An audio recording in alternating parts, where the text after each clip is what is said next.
आज का विषय है हम गुलाम क्यों हुए।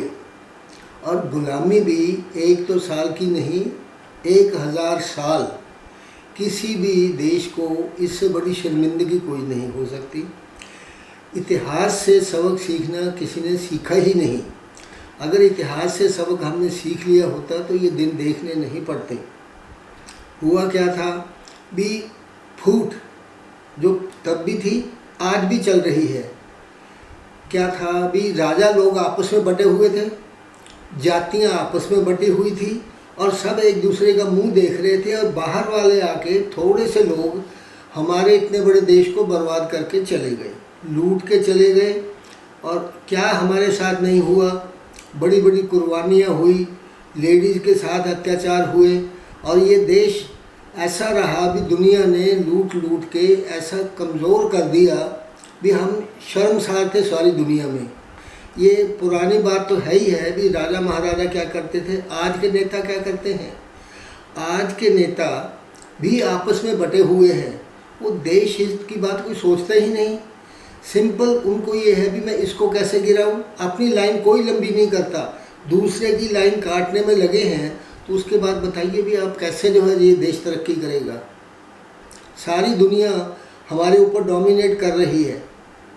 जो अफीम खाने वाला देश था चाइना, उसके यहाँ भी हालात ये है भी, उन्होंने अगर सोच समझ दिया और यूनाइट हुए, एक हुए, तो जाके जो है आज की डेट में वो दुनिया के नंबर 2 देश में है। अमेरिका ने अपने आप को यूनाइट किया तो अमेरिका भी बहुत बेहतर है और आज दुनिया में उसका एक नाम है और दुनिया उसके इशारे पे चलती है। क्या हमने इस लाइन पे कभी सोचा, हमारे पॉलिटिशियन ने कभी सोचा?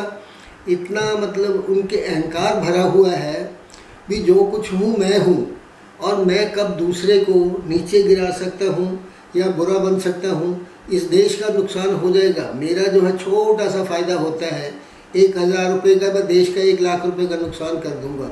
यही हमारे व्यापारी करते हैं। व्यापारियों को ये नहीं लगता भी देश ने उनको क्या क्या दिया, कोई कमी नहीं है, हर सुविधा हर सहूलत दी। पर क्या व्यापारी उसी ईमानदारी से काम करते हैं? आज भी दुनिया भर के काले धंधे होते हैं, ड्रग्स होती हैं, 2 नंबर के हवाले होते हैं और दुनिया भर के बैंकिंग में घपले होते हैं। जब आपने एक लोन लिया है तो उसकी चुकाना भी तो आपकी जिम्मेवारी है ना। वो उसके लिए हम रास्ते ढूंढते हैं भी कैसे इसमें से बाहर निकल जाएंगे और बैंक को बेवकूफ़ बना लेंगे। और बैंक आसान रास्ता पकड़ते हैं। बैंकों को ये है कि भाई ठीक है मैं 100 लोन करूं ना, मेरे को एक ही अच्छी पार्टी मिल जाए, मैं उसी को जो है सीधा 500-700 हज़ार करोड़ का कर दूं। बाद में चाहे वो लेने के देने पड़ जाए, बैंक चाहे फेल हो जाए, उनको मतलब है। और उनको पता है भी वो जो भी लोन लेगा कुछ उनकी तो सेवा करेगा ही करेगा। तो ऐसे हालात में देश को बेहतर बनाने के लिए सबसे पहले हमें एक होना पड़ेगा। आज की डेट में जो पार्टियों का वातावरण है वो पुराने राजाओं से कम नहीं है, उससे भी ज़्यादा हम गलत तरीके से सोचते हैं और देश के विरुद्ध जाते हैं। जो भी कोई नुकसान हो जाए, बुरा हो जाए, एक दूसरे पे इल्ज़ाम, एकदम बदनामी। और बाहर के देशों में जाके भी आओ भाई तुम हमारे यहाँ, वो लोग हमें पंगेबाजियाँ करते हैं हमारे लोगों के माध्यम से। एक ज़माने की बात है, आज तो लोग कर रहे हैं।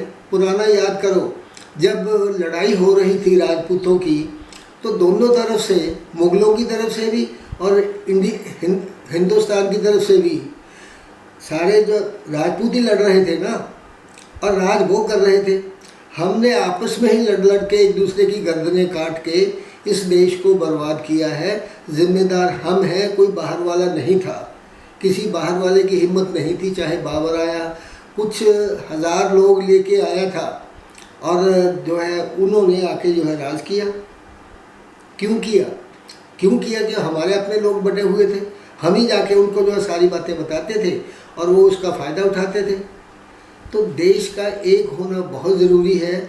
जब तक ऐसा नहीं होगा, सारे एक साथ नहीं चलेंगे, तो आज की डेट में तो ठीक है अभी हम बड़ा अच्छा जा रहे हैं, कल को ये बर्बादी जो है ना इतना बड़ा नुकसान करेगी, सब बर्बाद हो जाएंगे। एक हम नहीं, सारे जितने हमारे देश के लोग हैं वो बर्बाद होंगे। इस लाइन्स पे सोच के अगर हम एक हो जाएं तो बहुत अच्छा है।